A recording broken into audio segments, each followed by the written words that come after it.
Hello and welcome to the ADHD Biography. I'm your host John Clarkson, and on this week's episode I sit down with Rosie Elvin. Rosie is a former lecturer of architecture at the University of Lincoln. We speak about her late diagnosis at the age of 37 and how she sculpted her own path to becoming an ADHD coach. Like, subscribe and follow this channel to help keep bringing more ADHD success stories coming your way. Hi Rosie, how are you? Hi, yeah, I'm very good, thanks. How are you doing? Yeah, good, thank you. Thanks for joining me on the ADHD biography. Yeah, well, thanks very much for inviting me. It's a pleasure to be here. The first thing I want to discuss today with you is just around your diagnosis. I know we touched on it briefly last time we spoke and what that kind of process is like. How did you find that? Yeah, it's quite a long story.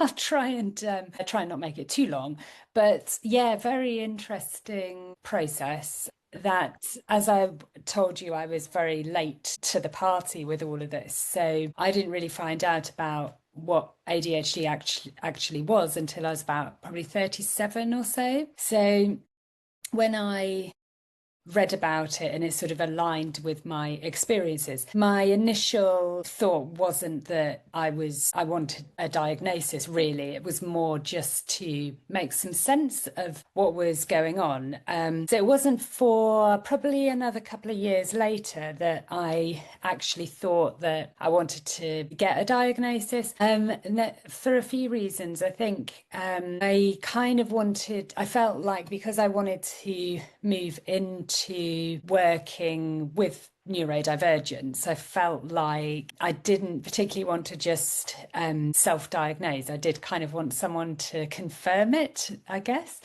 So this was during lockdown, and I contacted the GP, who was quite happy to put me forward. So, as far as I was aware, I was on a waiting list. And then I got a message sometime later saying that the NHS criteria was so narrow that they're only accepting, I guess, like emergency situations, and my situation wasn't an emergency, so I was turned down by the GP. So there was no option for right to choose or any of this stuff. So I just started looking at getting the diagnosis privately, and I found an organization, ADHD 360, which is actually the NHS provider, ironically, well, for Lincolnshire anyway. And I went through that. So again, I had to go on a waiting list for probably 6 months or more. So it's a very long process, the whole thing. And then eventually I got diagnosed. They confirmed it was the combination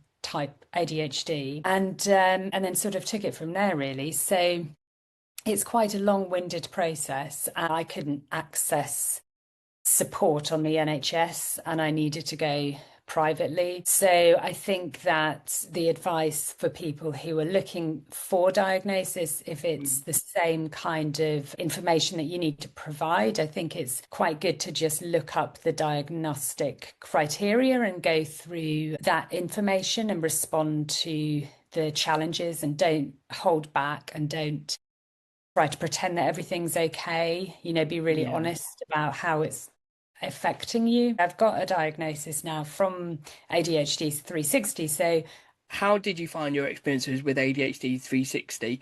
yeah, I think they're a really good organization and provide a lot to support people. So things like you'd get notifications about webinars and power hours and these kind of things. The diagnosis itself was thorough, and yeah, I felt really sort of listened to. At that time, I was trying the medication. A couple of people that I've spoken to that have taken medication to help, they've explained it as sort of quieting the noise a little bit and helps you to maintain focus. Was that your experiences of the medication? Yeah, there was definitely a quietening of the noise, and I was able to choose what I wanted to focus on and fully focus on it without. So at this time, I was building my business, and with ADHD, as you know, you can have like millions of ideas, and not really know how to deal with that, or you're kind of chasing something and then realizing that's maybe not what you should be focusing on and stuff. So it actually allowed me to build my business in a really clear, linear way, which I've never really done before. But there was also the added frustration, which again, I don't know, I don't think this is what's supposed to happen, is that I had terrible insomnia. So I'd be doing this at like 2 o'clock in the morning, until 5 o'clock in the morning, and then have a bit of a sleep. And so there was really bad sleep disruption. But I was, yeah, like hyper focused on doing this. But there was other side effects I didn't like, and I just was really aware of it. And other people's experiences are really good and really different. And I think it's a really personal experience. And there's different types of medication that you can take as well. So I think, yeah, it was kind of good to give it a go and see what it did and understand what it did. And I think also it's helped with coaching to understand when I have people who are on medication and understand what they're going through. And then I also know how I manage it naturally. So, it's really nice to be able to support in whichever way is necessary. And Yeah. what did you take away from the medication? What can someone that's maybe not on medication kind of advice, or is there any certain strategies that you could recommend that they could put in that would help? What I think is important when you're on the medication is that's just not going to be enough. It's definitely a lifesaver for a lot of people, and it definitely helps with all the day-to-day stuff. And also, I think those things that you might have been reliant on before, like drinking loads of coffee, maybe smoking, even taking drugs, overeating, undereating, all those sort of things that are kind of coping mechanisms for ADHD, that all of that stuff tends to go away. So your self-medication and those unhealthy habits go away. Things like putting stuff away and just being able to keep surfaces tidy, and like was something that I don't leave anything on the stairs anymore. Just That is such a bad habit of mine as well. It's terrible doing a washing and then leaving it. Yeah. it's not a big deal for me, to just take those books upstairs and put them away. So it's like a process. So you're kind of, you're telling your brain, this is what we do. When we see something on a surface, we just put it away now. And then that just stayed with me. But I think certainly things like cold water therapy, swimming outside, and even just having cold burst showers for like a minute can really, really help naturally. And exercise as well, just getting in that. When I was taking the medication, running just wasn't really the same because I didn't need that dopamine hit. Oh, okay. I'd say that a lot of runners are neurodivergent because it just gives you this huge sort of adrenaline, dopamine. Yeah, understanding how unnecessary some things are and catching yourself when you're spiraling and overthinking, and immediately kind of keep catching that spiral and questioning, is it real, is it, what are we doing here, are we just having a bit of an overthink, and then just taking a pause. And also things like impulsivity, which for me often showed up in like responding to emails very quickly as soon as I got them, Mm. jumping in on requests for to do things. I'd sort of think, yes, great, and then say yes. And then think a little bit later, why did you do that? Yeah, I don't really want to do that actually. Obviously, this is what you do for a living now, is help people with ADHD. How has your transition from being a lecturer and teaching young people to still teaching people in a way, I guess, but in a different manner? It felt to me like a very clear transition. And I think to some people, it's like, whoa, that's such a change, because I was teaching interior architecture at the university in architecture for many years. But with coaching and neurodiversity in the workplace training as well, and ADHD awareness training and things. So all of those skills that I learned at the university as a lecturer are really transferable to this kind of work. If you take out the content of interior design and replace it with ADHD, as standing up in front of a big crowd and doing a talk is similar to delivering a lecture. One-to-one coaching is quite similar to tutoring. The content is different, but the skills are the same. And I think with ADHD, we're really good at making connections with things and noticing patterns. I was realizing that there's this whole other approach to teaching, and those traits that you see, which are really common in architecture and design, that really stand out. You've got the standout creativity, which is often a neurodivergent student. And then on the other end of the spectrum, you've got students who are turning up late, they're doing all-nighters, they're never handing their work in on time, missing lectures, loads of ideas, but don't know how to execute it. And if you don't know anything about neurodiversity, that just looks like a really unorganized, chaotic student. So when you start to see that pattern and can really obviously see that this is neurodivergence, you start approaching it in a different way, and you know that the usual comments are not going to work, right, come on, let's get this together. You've only got another couple of days. That's not going to work. It needs a really different approach. So I found in the last sort of few years of teaching, I just got really into the neurodiversity. So there was loads of kind of layers of things that interested me. And then also my sort of love, which I didn't realise again that this is what I needed to do, was set up my own business and work for myself. And that kind of passion of that sort of entrepreneurial mindset that's very common with ADHDers. So it all sort of weaved together and came together like that.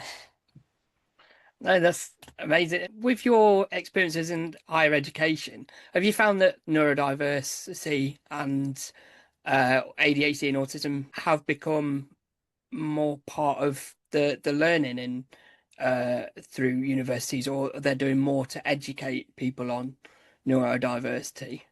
I think it depends. Universities will have the mandatory training or optional training for neurodiversity.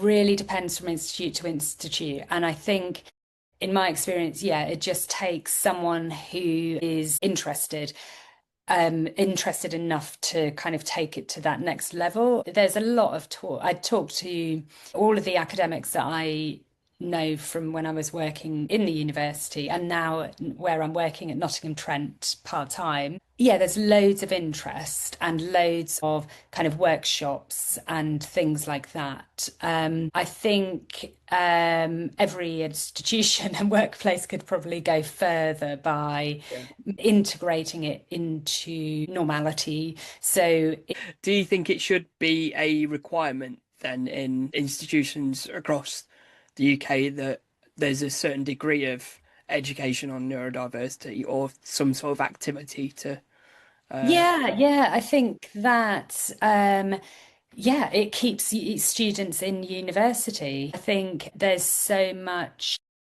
difficulty with being independent for the first time. As far as I'm aware, there's not a specific statistic about neurodivergent students and retention because it's under the umbrella of disability, but there is a large proportion of disabled students who drop out or they don't achieve as well as they should. So the neurodivergent students are sat under this. In my opinion, I think that every department within a university should have the training, but also integrate it into their daily practices, because neurodivergent people are attracted to learning and attracted to higher education. So there's going to be a sort of disproportionate amount of neurodivergent students at university compared to other areas in society. But then it also goes to things like the accommodation departments,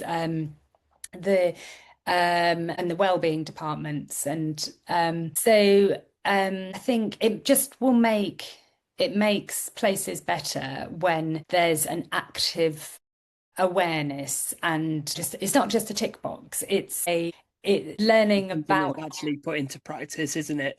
Rather, like you say, rather than just being a tick box and a one-off exercise. I was at university, oh, 15 years ago now. There was no, even then, there was no talk of ADHD or neurodiversity. I had no clue then what it was, despite obviously going through the 3 years in a completely new location as well that I'd never even visited. So it's can be quite overwhelming at times. And it is surprising that, there was nothing there to, like you say, a lot of people that go to university are about being independent on their own for the first time. So yeah, I completely echo that in terms of I think it should be a requirement because you don't necessarily, with it be not being visible as well, whether someone's not neurodivergent, you could be dealing with someone that doesn't even know they're neurodivergent themselves. So being able to understand that and recognize that, even obviously, not even thinking about diagnosing them, nothing like that, but just recognizing behaviors. I think understanding what that may look like in a student to then best help them. Obviously, there's a degree with university, it's independence, you have to help yourself, but being able to help them in the right manner as well. I think is only going to help with their performance and prospects coming out of university as well.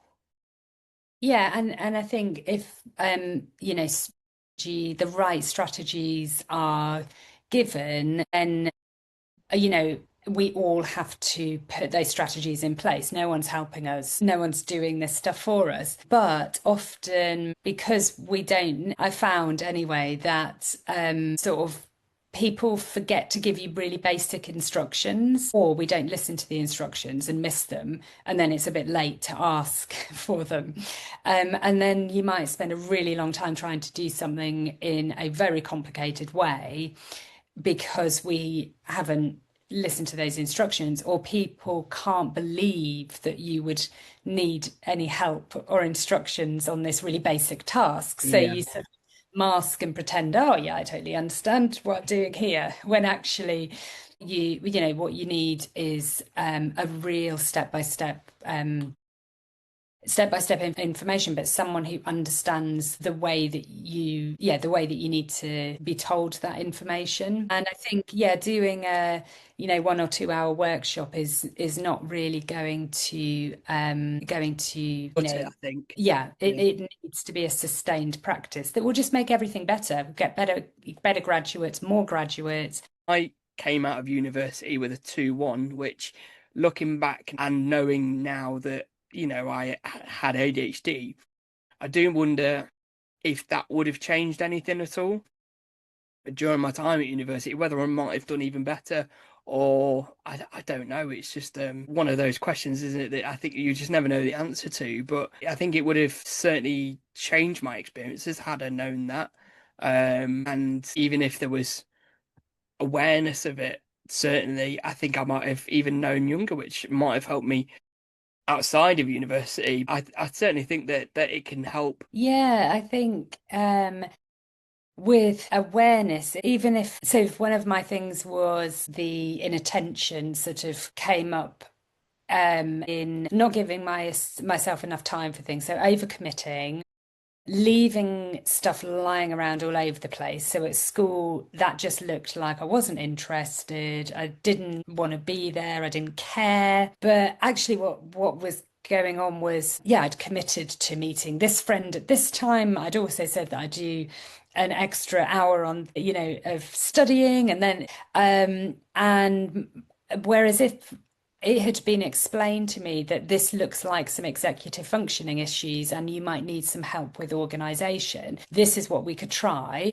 That would have been super helpful. So I feel like it wouldn't even have needed a label or a name, but if someone had framed it as, this seems like executive functioning issues, or this seems like sensory issues and you're getting overwhelmed, or how have you processed that? Let's look at how you're processing information. I think it's difficult to know, like when you've been diagnosed late and so late, like I was, that I have no idea what that journey would have looked like if I'd known from a young age. But I wonder what it's like being diagnosed as a child, because it's a pretty horrific set of words, isn't it? Mm. You've got a disorder, you're hyperactive, you're impulsive, all of these things.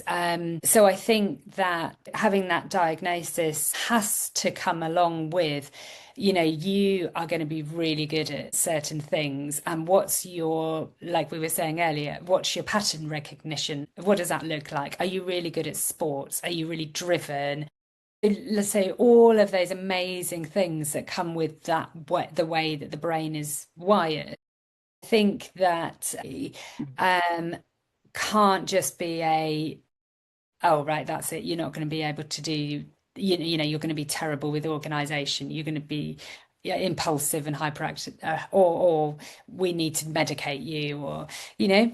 So I think that it would be very sad if all that people took away from ADHD is that it makes you a bit rubbish at certain things.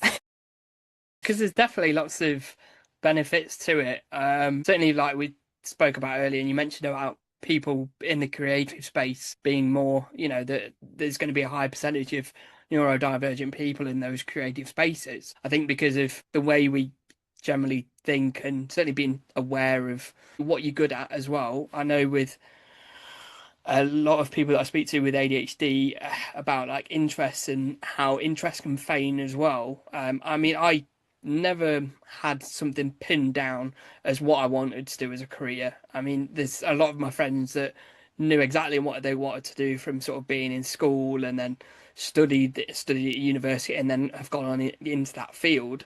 Whereas I haven't done the same, and I've done a variety of different jobs and not really had a straight line career path like a lot of my friends have. And I do wonder if that's maybe down to my ADHD and being interested in different things for a period of time and then not being interested in them again because, it loses the novelty. The novelty Yeah. wears off. We look for something else. And I wonder if had I known about that years ago, what would that have led me down? Because Mm. even through university, like from college I was doing sports and then knew what to do something in sports around maybe either football coaching, football management. So did something similar at university, but then in university even that changed. So I wanted to do football journalism towards the end, and then I realised that speaking to people in the industry, like one of the commentators on the England games and people like that, that you were looking at you needed a degree in journalism. So, but by then it was too late. So there's been a lot of change in directions along the way. Well, I think that's a really common ADHD thing, that like a scattered CV of lots of different jobs, that's normally a bit of a telltale sign. But it's only because society is set up and tells us that we should have this linear career. It's changing a lot lately. But in our sort of generation, there's this idea that you have this steady career. And that's why when there's a scattered CV, it looks a bit chaotic, but actually, I mean, I was kind of the same, but then when I found the university, I stayed there. But prior to that, it was very scattered. But it all made complete sense to me. It's only because you have to explain to people why it looks scattered that it's a problem.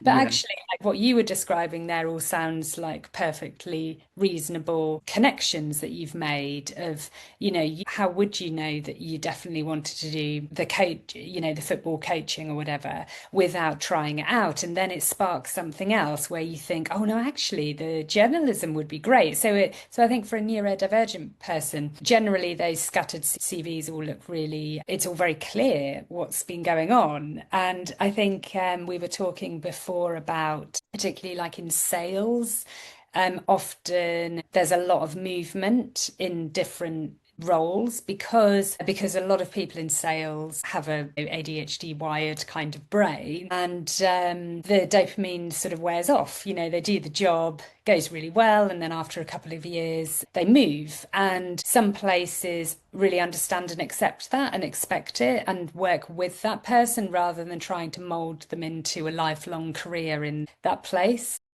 I think, yeah, a lot of things that look weird to other people actually make a lot of sense to us in a way.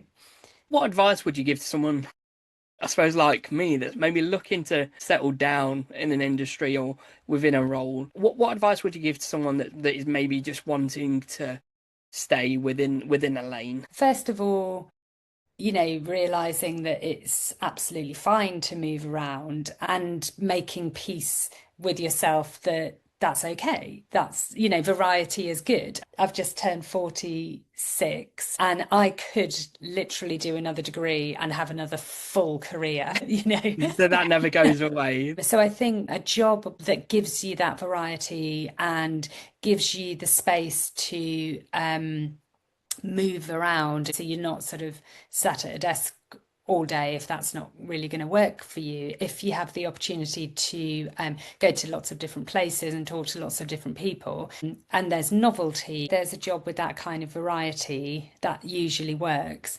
I think as a society, we do need to kind of reframe that idea of being in a job for life or a job for 10 years and not be so afraid of someone who's got a more colourful CV. I think it's great. And for me, it doesn't look like they can't stay somewhere. It looks like something happened and it sparked something and they moved on to something else. And what was it that sparked that interest, and how can they find more of that? I think it's something that a lot of people worry about who are ADHD, that they can't hold a job down.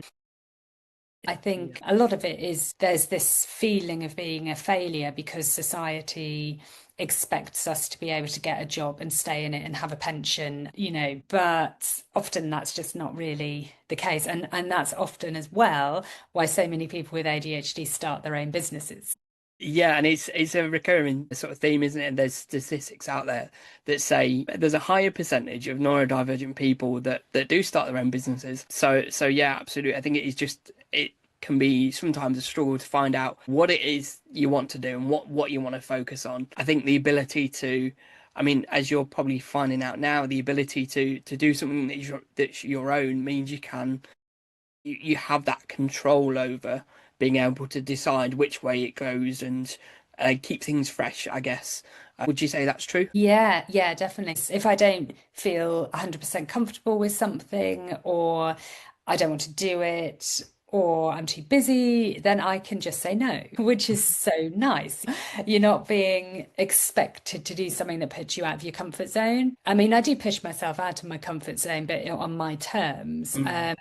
So I think, yeah, and working well on my own and knowing that I've got no one, I don't need to answer to anyone. That works really well for me. There's knowing your own brain and what is what you kind of crave and need. It's quite tough setting up your own business, I have to say. But I think, we've got that drive and that staying power when it's something that we really want to do. I think one thing that can happen when you have ADHD is that you have multiple ideas hourly and you think because you've had the idea, you should make that into a business.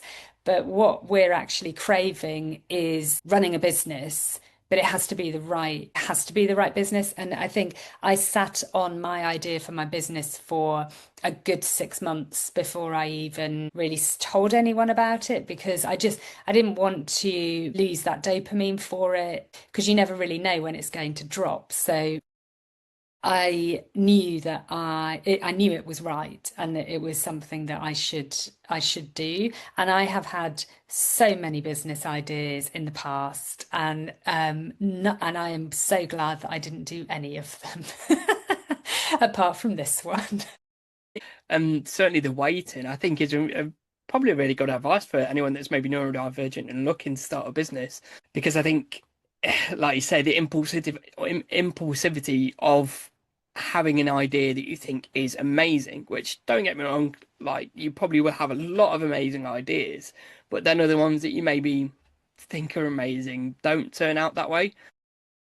I know I've been toying with like the idea of doing my own thing for a while now. A lot of the time, previously I just didn't have the self-belief, in all honesty, to go out and do something that's my own. And it was only through in the last sort of couple of years where I've gained that confidence from talking with business owners and hearing about their stories and where they started, that's really made me think that why can't I do something? So one thing I think is important is getting feedback from people who have done the same thing. With your business ideas, did you talk to people around you about those and get feedback on those ideas before actually bringing them into fruition? I sort of had this spark of an idea, and then it evolved over a year, I guess. So I spoke to my husband, and I think he was exasperated with all of it's another idea and another business. So I knew that I'd gone to him with so many ideas. He's, really balanced and patient and thoughtful. He never does those things impulsively, which is really great. He would just say, "Yeah, great, get on with it. Do it, do it." He wouldn't say that unless he believed it was a good idea. I spoke to a friend who runs a mental health organization called Bamboo Mental Health in the early days, and that was really great because he recommended that I did a talk, and he was able to give me the sort of inside information about working in the corporate world. And it was really helpful to have somebody who's been doing it for a long time and started in the same kind of space as me. So that was super helpful. I think it was probably about year and a bit ago, where I started a LinkedIn page and I got a website and I'd decided on the name, and it kind of, and you sort of expect it's going to be this huge like launch. And I think that's one thing that you learn about a business. Unless it's a product, it doesn't just suddenly all happen. Yeah, explode like overnight, which is Yeah. again with the impulsivity of ADHD can be quite a difficult thing to manage his expectations, I think, isn't it? Yeah, having patience is really key, which we're really bad at. Our brains are very impatient. So it forces you to be patient and take a different pace, which is really nice in a way.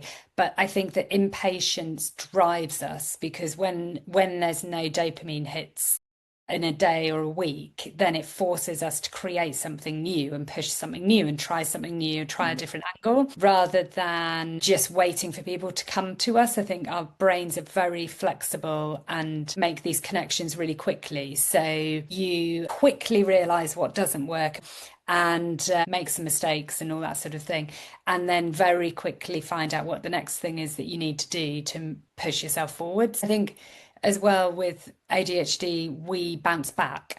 We've got this incredible ability to not let things really have that much effect on us in a way. So you get a knockback and it's like, God, okay, that's a bit disappointing. And then you get this idea, and then the dopamine floods, and you just push that. And I think that all builds up to be why we are, hopefully successful at, ADHD people are successful at what they're doing. I read something that there's this huge percentage of people that quit businesses within the first 6 months. And there's, I wonder what that statistic is with people with ADHD. Mm. It would be, I don't know whether, I mean, I can certainly see why people would do that.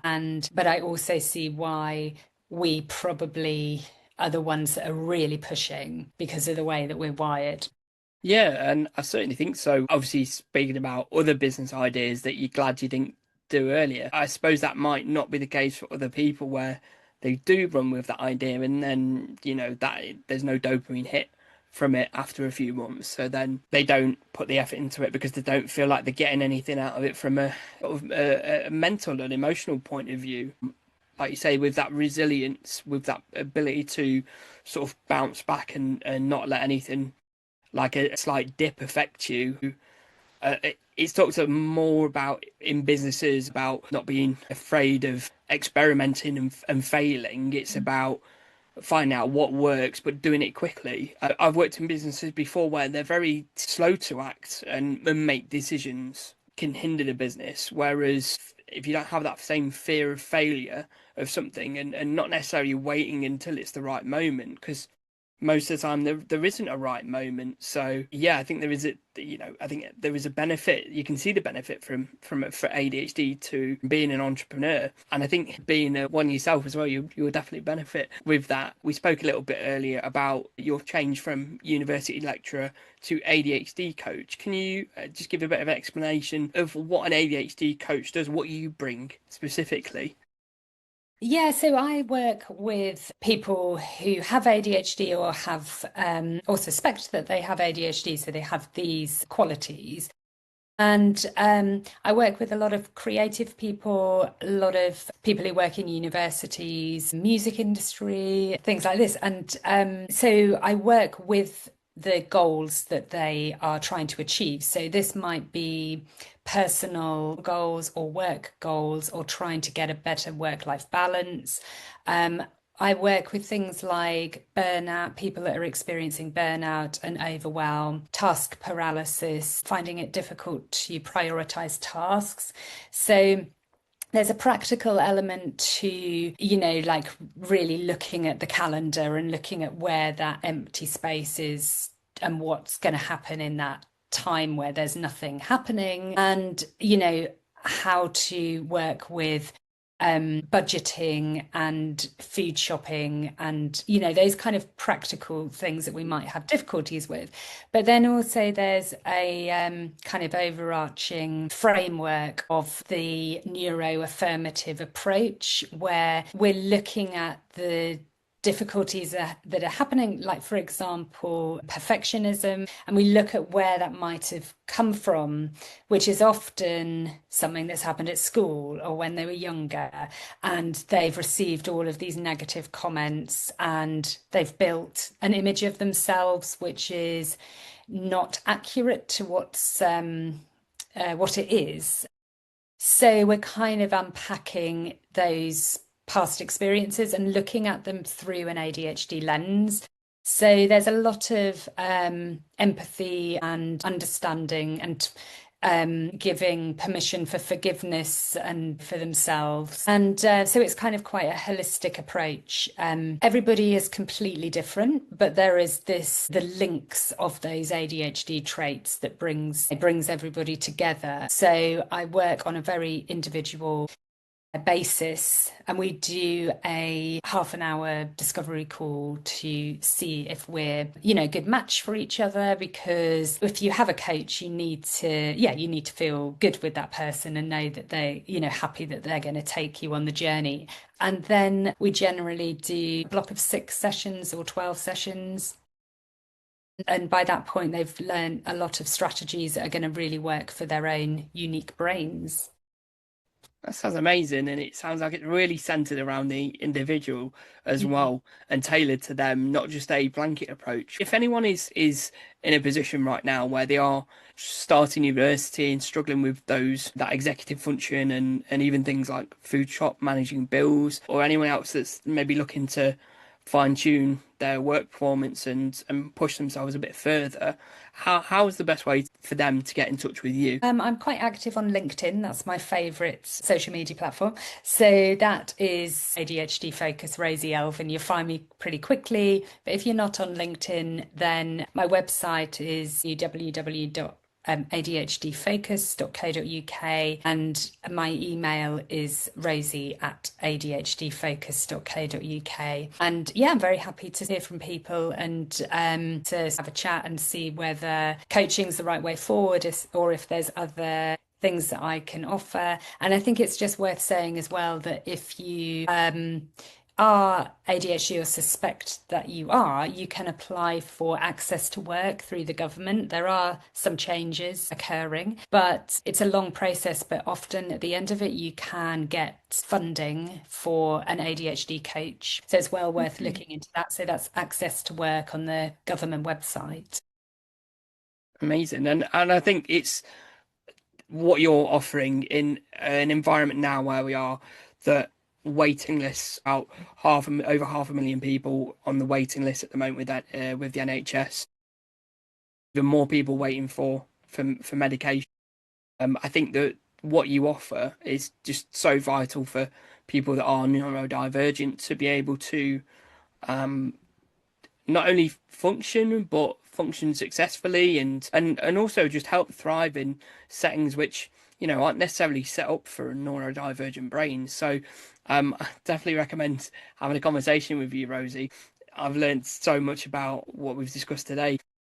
So thank you for sharing your experiences, Rosie. It's yeah, I'm really grateful for your time. Thank you so much. Oh, well, thank you so much for having me. And you're doing a great job with the podcast. It's amazing to have it out here in Lincolnshire and beyond.